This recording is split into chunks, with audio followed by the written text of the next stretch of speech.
Hey guys, welcome back, and in this tutorial we're going to continue some of the looping statements, and in this case we're going to be using the while loop, which is very similar to the for loop that we just went through. And actually after this tutorial you'll probably be like, holy cow, that's the same thing that the for loop does. And actually you can basically turn a while loop into a for loop, you can turn a for loop into a while loop. There's going to be some cases where you'll want to use a for loop over a while loop, but you could do the same on both ways. So as we get going through here, you'll kind of understand what the benefits are to each one, and we'll work through that together. But anyways, we're going to do what we did similar to the last tutorial, where we're going to set a equal to 0.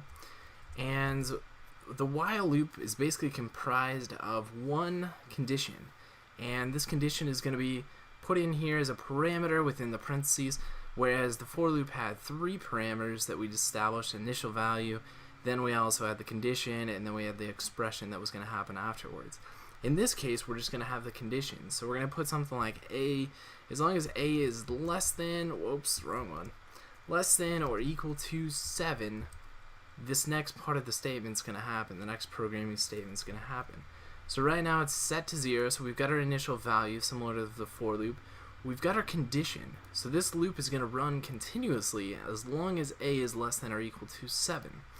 Now we're going to have a few program statements here, and now to have a few program statements we're actually going to put in some curly braces.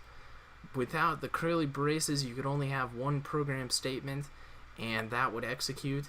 This allows us to put multiple program statements on these lines as long as it's within the curly braces, and all of the program statements will happen as long as we're in the loop here. Alright, so the first one that we're going to do is we're going to print to screen our integer there, and we're going to put the line break in there, and we're going to tell it to print our variable a. So the first one, it should come up as 0, similar to the program there. But the one thing that we haven't established is we haven't established the expression for a. So if we run this right now, let's go ahead and run it, you'll see that we get a bill there, and that's probably because I don't have a semicolon there. So we're going to run it again, and you'll see that it's just repeating 0. It's actually in a loop that will never end, and that's probably not good for a computer, but it hasn't failed yet. So what I'm going to do is quickly change this so I don't blow up my computer. We're going to add the expression that we did similar to our other program, where we put a plus plus, or that's basically a plus 1. So we're going to increase this value by 1 every time to eventually end that loop. So let's go ahead and run that before it blows up our computer, and you see we get the same results as if we had the for loop from 0 to 7. And but essentially we set the initial value here, we evaluated it based on a condition, and then we also took that initial value and we increased it by 1 every time. Alright, so you're thinking, cool, that's kind of like the for loop. Let's go and actually apply it to something now. So what we're going to do is we're going to take 5 numbers, and we're going to find the average of those 5 numbers. We're going to do that by first setting up a few variables. So this is going to be our count, and this is going to allow us to see if we put in 5 numbers or if we only have 3. So we're going to set that equal to 1 first, because 1, 2, 3, 4, we're going to have 5 total. So we're going to start at 1, and then we're going to also put in a variable for numbers, and numbers is basically going to take whatever data the person puts in there. So if they put in 10, then 5, it's going to take those and start adding them for us.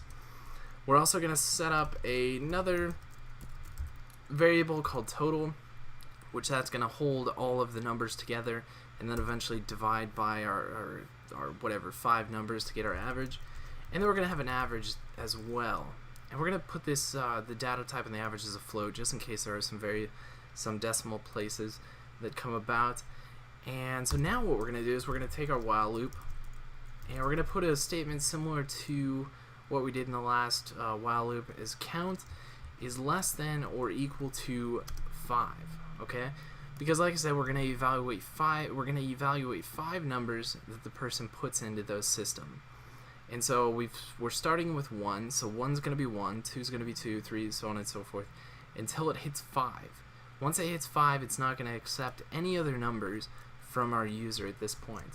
So now we're going to put in some curly braces because we're going to have a few different statements here. The first being, we're going to prompt the user saying something like enter number. And what we're going to do in this case is we're going to put a number sign, and we're going to put %i, alright, with a colon just so they know where it's going. And we're going to relay the count. So when this first prompts them, it's going to say enter number, and it's going to look to the count, and it's going to say enter number 1. Alright, so they know what number they're on. It's going to say that in the next statement, it's going to say enter number 2, and so on and so forth, as long as we write it correctly. And we're also going to pull in their user input with the scanf function here. And so we're going to pull in the integer, and don't forget your ampersand sign, and we're going to assign whatever they put into the computer as their number. The numbers that we're going to total up, and then we're going to divide by the total amount of numbers that we pulled in. And so we'll move on to the next thing there. So then we're going to take all their numbers, and we're going to set it equal to the total. We're basically going to be adding all these numbers together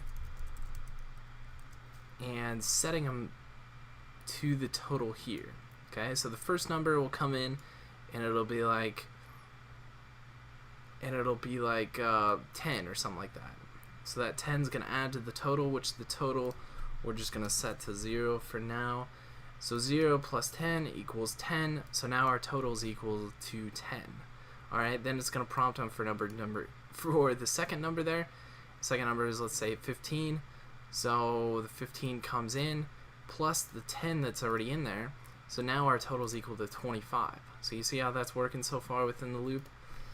The last thing that we're going to do is we have to exit this loop at some given point. And you see here we're going to exit it when it hits 5. So once the users put in 5 numbers. So essentially what we need to do is we need to increase our count by 1 every time. So we're going to use the count plus plus to increase that count value.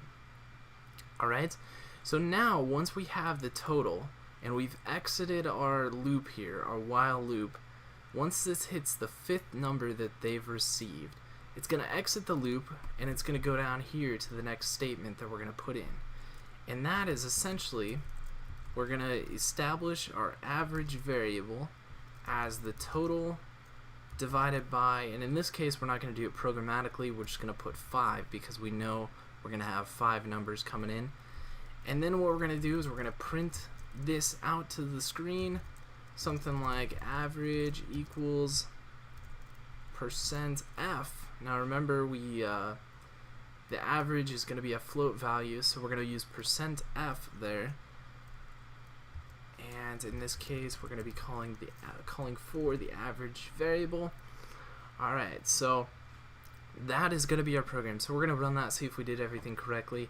So now it's asking us for our number 1. We're going to put in 10. Enter number 2. We're going to put in 15. Number 3, 50.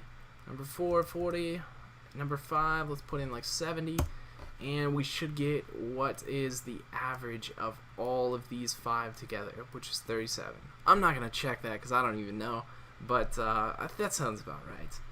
So essentially what we did is we had a while loop that counted the number of inputs that we have. Starting with 1, the first one here, goes through and it prompts us for a number. We input a number, that number goes in and adds to the total of our program, our variable program here, total. Every time it comes to here, the count increases. So now we're on count number 2.